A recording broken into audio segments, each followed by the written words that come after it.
Hello, U.S. history students. So last week, when we ended the week, we were talking about the build-up to the American Revolution, and we were talking about some of the ideology behind the American Revolution, principally from guys like John Locke and Thomas Paine. Okay, Locke, of course, spends a lot of time talking about people's rights and the power of the people, and says that government is a contract between uh, the people and their leaders, and if the government doesn't do what we want it to do, we have the right to alter, abolish, overthrow it.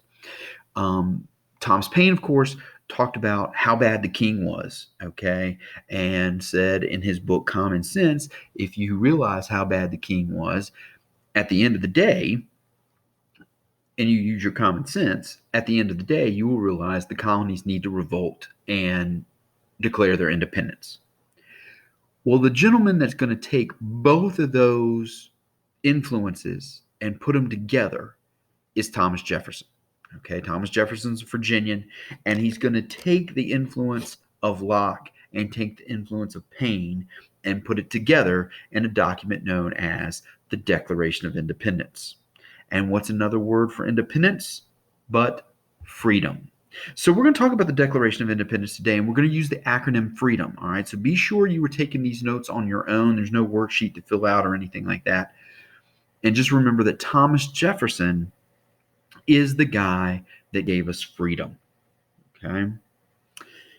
Now, the first letter, F, stands for something very, very simple. Here are the original 13 colonies, and here is England. Okay. So the F stands for the fact that we want to be free from England. Okay, that's who we are doing this. This is who we are declaring our independence from, is England. Okay, don't forget that. All right. Now, going back to the map here. Okay, Thomas Paine and Common Sense listed the problems with the king, but he also used some other arguments. Okay, England is an island surrounded by water. We are part of a much larger continent. Who should be dominating who? If you use your common sense, we should be dominating the island. Okay? Plus, England is over here in Europe across the Atlantic. We're here in North America. So, once again, if you use your common sense, there's no reason that England should be controlling us. We're bigger, we're further away. Okay? Plus, the king is doing all this stuff that he shouldn't be doing, so we should deserve to be free. Okay? So, when it comes to the Declaration of Independence, Jefferson is going to restate that we're going to be free from England. Okay? Got to remember that as we move through the revolution here. We want to be free from England. Okay? Now, who were Jefferson's influences? You got John Locke, and you got Thomas Paine.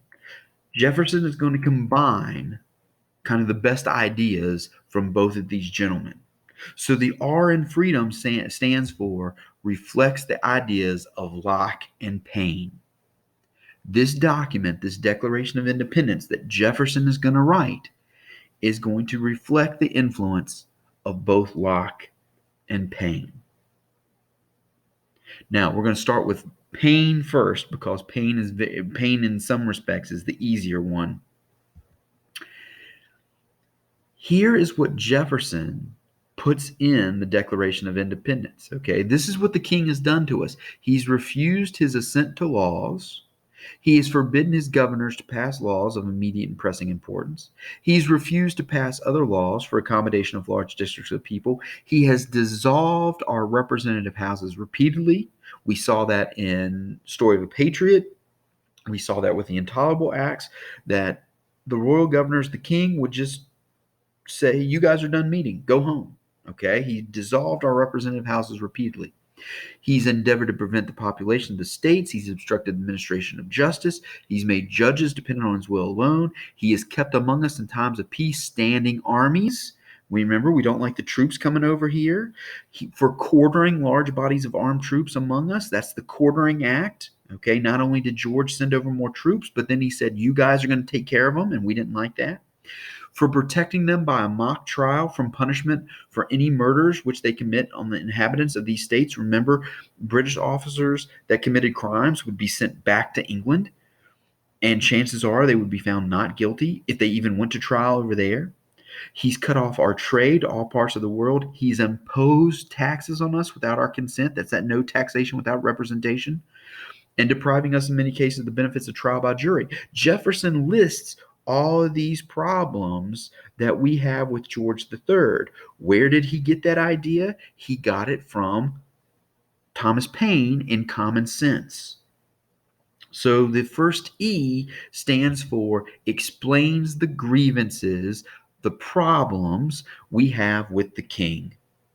Okay? Jefferson is going to do that. In fact, the bulk of the Declaration of Independence is going to be a list of those grievances, these problems that we have with the king. And where does he get that?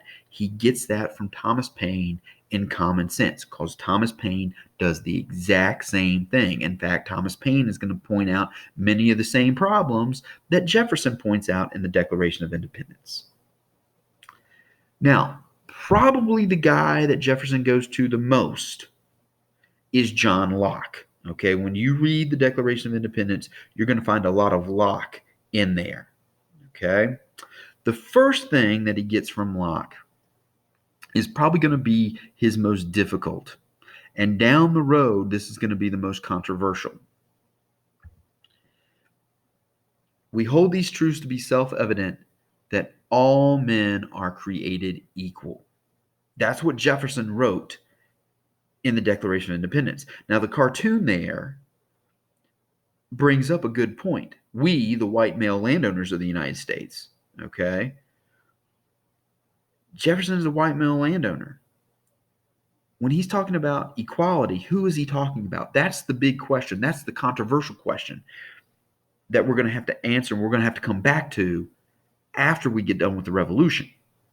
But for right now, Jefferson believes in equality. All men are created equal. Okay, and he says that at the very beginning of the document. We hold these truths to be self-evident that all men are created equal, that they are endowed by their Creator with certain unalienable rights, that among these are life, liberty, and the pursuit of happiness. Okay, so he puts a lot about equality in there. I believe Jefferson believed in equality. The question becomes, who exactly does he believe deserves that equality?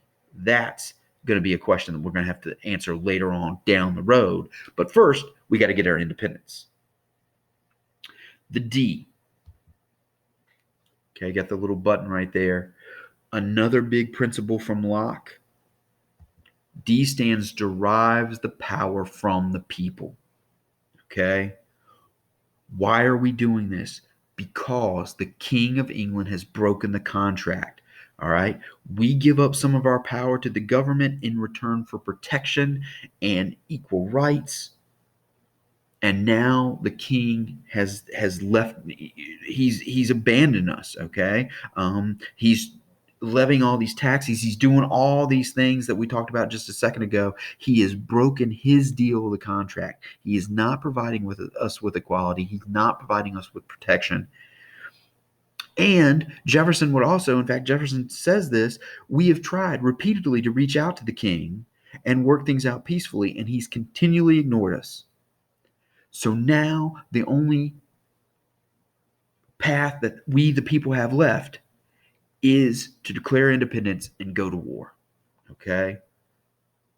But it derives its power from the people. O. O stands for on July 4th, 1776. I told you there are very few dates you need to know for this class. This is the one that you got to know frontwards and backwards. The Declaration of Independence was signed on July 4th, 1776. Okay? That is why we celebrate Independence Day on July 4th. Okay. Even today, we celebrate Independence Day on July 4th because this is when the Declaration of Independence was signed. And then the last letter M stands for the main part: life, liberty, and the pursuit of happiness.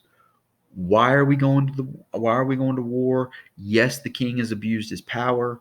Yes, it's the people calling for it, but the people are calling for it because we have these unalienable rights to life, liberty, and the pursuit of happiness. And the king is infringing on those rights. He's broken his end of the deal. He's broken his deal, or he's broken his end of the social contract. That is why we're going to war. Okay? Because we're trying to protect our rights against this king who's overstepping his bounds. Now, that summarizes the Declaration of Independence. We're declaring our independence. Last week we talked about all these events and all this anger is building up. Okay? And we're trying to make sense of all it. This is what Jefferson is going to do with this document. Here are the problems that the king has done. Here are the problems we have with the king. Our only recourse, we've tried reaching out to him several times. Our only recourse left: declare our independence and go to war. And that's where we're headed the rest of this week, is the conflict, okay? The actual war itself. Now we've declared our independence. Now we got to fight for it and we got to win. And that's where we're headed the rest of this week.